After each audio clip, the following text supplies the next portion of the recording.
Dua tersangka korupsi penyimpangan distribusi semen pada anak perusahaan PT Semen Batu Raja terdiam 1000 bahasa usai dilakukan pemeriksaan oleh penyidik Kejati Sumsel.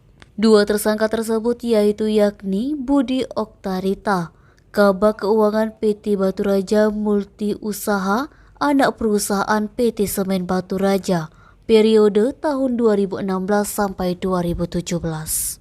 Kemudian satu tersangka lagi yakni Insinyur Lawrence Sianipar, Direktur PT BMU periode April 2016 sampai Januari 2018.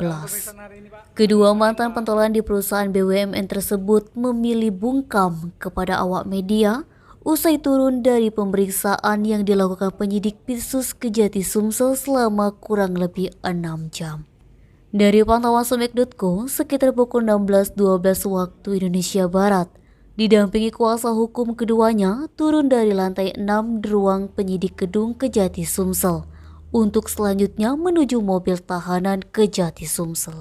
Dikonfirmasi, Kasipenkum Kejati Sumsel Fani Yulia Eka Sari SHMH membenarkan bahwa pada hari ini kedua tersangka kembali dilakukan pemeriksaan di hadapan penyidik Kejati Sumsel.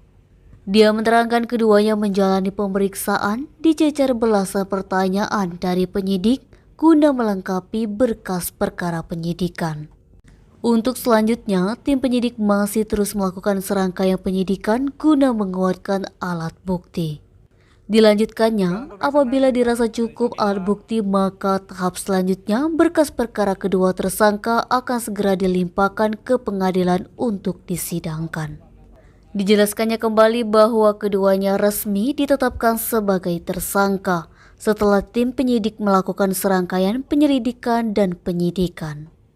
Penyelidikan dan penyidikan dilakukan lanjut Fani guna mengungkap kasus dugaan korupsi di tubuh anak perusahaan PT Semen Batu Raja pada tahun 2017 sampai 2021. Secara singkat, mantan Kasih Datun Kejari Palembang ini menerangkan penyidikan perkara ini adalah program pemerintah dalam hal bersih-bersih BUMN. Secara singkat, mantan Kasih Datun Kejari Palembang ini menerangkan penyidikan perkara ini adalah program pemerintah dalam hal bersih-bersih BUMN. Dikatakan Fani, dua tersangka ini diduga telah melakukan tindak pidana korupsi penyimpangan dalam distribusi dan pengolahan semen pada PT Semen Batu Raja dan PT BMU. Fadli, Sumek.co melaporkan.